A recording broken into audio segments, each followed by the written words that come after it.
లగచర్ల గిరిజన రైతాంగ పోరాటానికి మద్దతుగా మానుకోట మట్టి బిడ్డలు మేము కూడా వాళ్ళకి మద్దతు ఇస్తాం. తెలంగాణ ఏమనుకుంటుందో, తెలంగాణ గిరిజన రైతాంగం ఏమనుకుంటుందో రేవంత్ రెడ్డికి వినపడేటట్టుగా మరొకసారి మేము కూడా గర్జించడానికి సిద్ధంగా ఉన్నాం.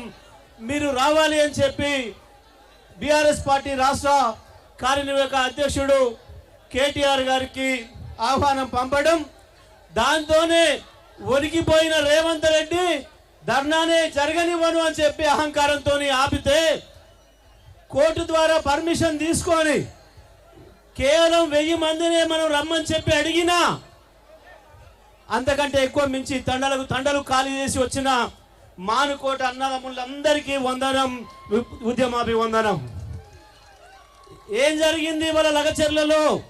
అది లగచర్ల కావచ్చు, ఇవాళ రేపది మానుకోట కావచ్చు, ఎల్లుండి మునిగి కావచ్చు, తెల్లారి అలంపూర్ కావచ్చు, ఇంకొక రోజు ఆసిఫాబాద్ అలంపూర్ కావచ్చు. రేవంత్ రెడ్డికి ఒకటే ఎజెండా.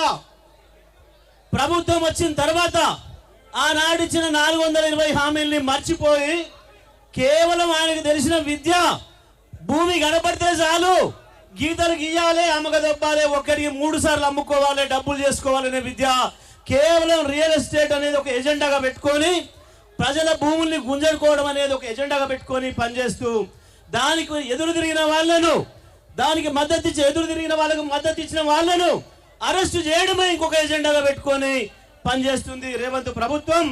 కానీ నీ ఆటలు సాగవు, లగచర్ల దగ్గరనే మీకు ఫుల్ స్టాప్ పెడతాము అని చెప్పి ఇవాళ పెద్ద ఎత్తున తెలంగాణ రైతాంగం అంతా కదులుతున్నది. రేవంత్ రెడ్డి, ఇది కేవలం మానుకోటది మాత్రమే కాదు, ఇది మొత్తం తెలంగాణ గర్జన. ఇది తెలంగాణ రైతాంగం అంతా ఏమనుకుంటున్నారు చెప్పడానికి మానుకోట ఉదాహరణ. గతంలో మీ సమైక్యవాదులకు చరమగీతం పాటింది కూడా ఇదే మానుకోట. మళ్ళీ ఇవాళ ఇదే మానుకోటలో మొదలైంది నీ పతనం. నువ్వు ఏ పోలీసులు పెట్టినా, ఏ పారామిలిటరీ తెచ్చినా, ఏ మిలిటరీని తెచ్చినా ఆపలేవు, ఆపలేవు, ఆపలేవు.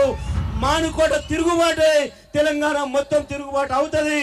ఇవాళ లగచర్ల అక్క చెల్లెళ్ళకి, లగచర్ల రైతులకు, లగచర్ల గిరిజన సోదరులకు ఇంత పెద్ద ఎత్తున మద్దతు ఇవ్వడానికి వచ్చిన మానుకోట బిడ్డలందరికీ మరొకసారి పాదవందనం చేస్తూ సెలవు.